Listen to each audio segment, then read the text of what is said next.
avant d'être submergé par les marque-pages et que ce bouquin triple de poids, playlist Dan Brown et FM en description de cette vidéo. Donc les deux pistes se télescopent de temps en temps, enfin assez souvent, comme elles se télescopent aussi avec code, non, perversion ou pas des codes de Dieu. Donc, Da Vinci Code, playlist Dan Brown. Alors ici, on a l'information. Donc je rappelle, c'est pour ça que pour ceux qui ne savent pas, la raison pour laquelle je fais des vidéos par rapport à ça, c'est que il y a des informations véritables au niveau historique, politique et architecture. Euh, les faits, c'est où encore une fois? Voilà, toutes les descriptions des monuments, d'œuvres d'art, de documents et de rituels secrets évoqués sont avérés. Et aussi certains fonctionnements, parce qu'en fait, c'est ça pour la première petite chose. Après, ça va se corser. Mais la première petite chose, en fait, c'est tout simplement...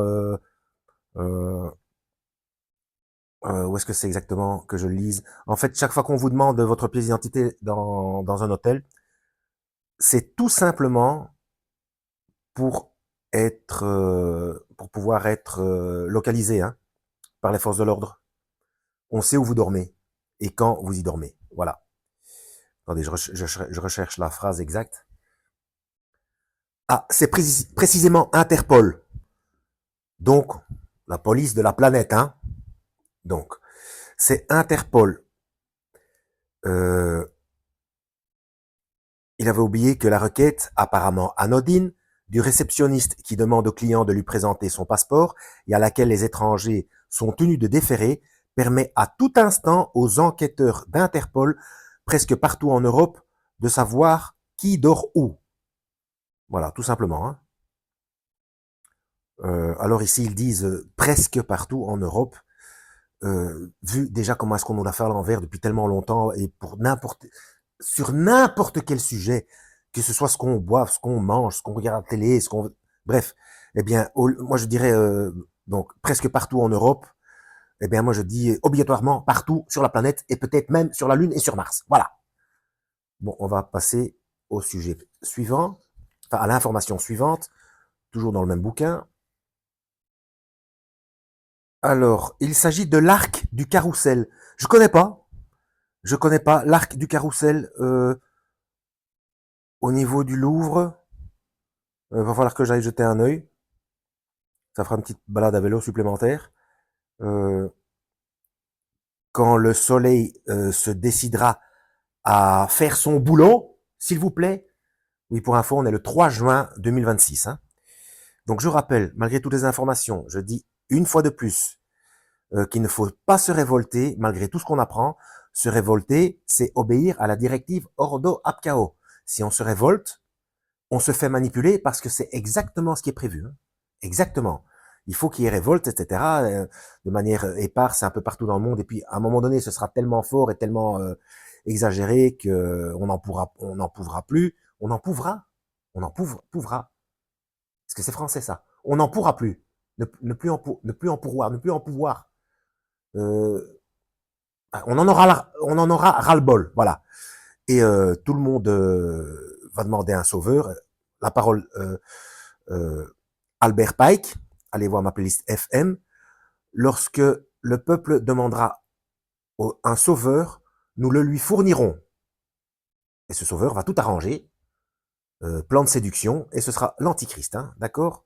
La belle arnaque. Donc tout ça pour dire que l'arc du carrousel, euh, l'arc du carrousel se dressait à droite devant eux, l'arc du carrousel. Ce n'est pas à cause des orgies rituelles qui s'y déroulaient parfois que les amoureux de l'art vénéraient cet édifice. Ben non, ils sont pas au courant. Mais parce que debout, sous l'arche sculptée, on pouvait voir à l'ouest le musée du jeu de paume et à l'est le musée le musée du Louvre, pardon. Ah, c'est ce petit arc-là qui ressemble un peu à l'Arc de Triomphe. D'accord. Donc, à cet endroit-là, il s'y passait des orgies rituelles. Hein. Bon, déjà, des orgies sont des orgies, mais des orgies rituelles. Je laisse votre imagination faire le reste du boulot. Ensuite, alors je rappelle que le garde-fou, c'est le Christ. Hein. Il faut lire ses enseignements, ses instructions et ses mises en garde dans la Bible. Hein. C'est le garde-fou. Hein. Matthieu 5, 6 et 7, histoire de bien se calmer. Il faut se méfier de notre caractère de révolté. Hein. On parle de la pyramide du Louvre. François Mitterrand était un président plein d'audace. On avait accusé le chef d'État français, le maître d'œuvre du projet, de souffrir d'un syndrome pharaonique. On avait même surnommé ce grand amateur d'égyptologie le Sphinx. Bon, moi je connais parmi vous, il y en a probablement qui s'en souviennent aussi, mais ça, c'est une information importante, hein, parce qu'il y a plein de constructions comme ça, notamment des édifices glorifiant la franc-maçonnerie, etc. Et il y a des choses, et c'est partout sur la planète, mais bon, à Paris, il y a des choses qui sont comme à Washington, et il y a des lignes géographiques qui pointent vers les pyramides de Gizeh, vers les pyramides de Teotihuacan, je crois. Enfin, tout ça, ça forme un schéma spécifique sur la planète entière. Hein. Donc, ça n'a pas été fait de manière aléatoire. Pas du tout. Voilà, ça fait encore un marque-page en moins. On continue. Et voici le clou de la vidéo. Ce commissaire Fache n'avait pas l'air d'un type commode. Savait-il qu'à la demande explicite de François Mitterrand, la pyramide comportait exactement 666 losanges de verre pour le plus grand bonheur des amateurs de mystère, ce chiffre étant traditionnellement associé à Satan? Voilà. Est-ce qu'il y a encore d'autres chiffres là? Attendez, je jette un coup d'œil au cas où. Ouais, il y a encore un nombre un petit peu moins évident, mais bon.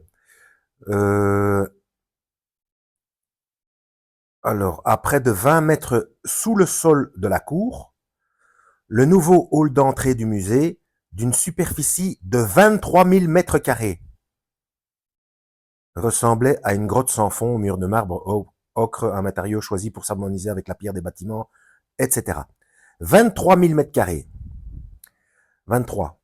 C'est un nombre qu'on retrouve assez souvent, bon, 2 fois 3, 6, hein, mais qu'on retrouve assez souvent dans les films.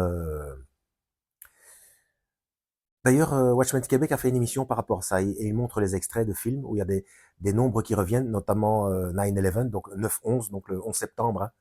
Et il y a aussi le 23. Il y a aussi le 23, 2 fois 3, 6. Mais il était important pour autre chose et j'ai oublié. Bon, on inverse 322, 2, 3, 3, 2, 322, ça c'est c'était le numéro de la salle, bon c'est 3 fois 22, 66. Le numéro de la salle où se réunissent les Skull and Bones. Tous les présidents américains sont passés par ce groupe d'étudiants.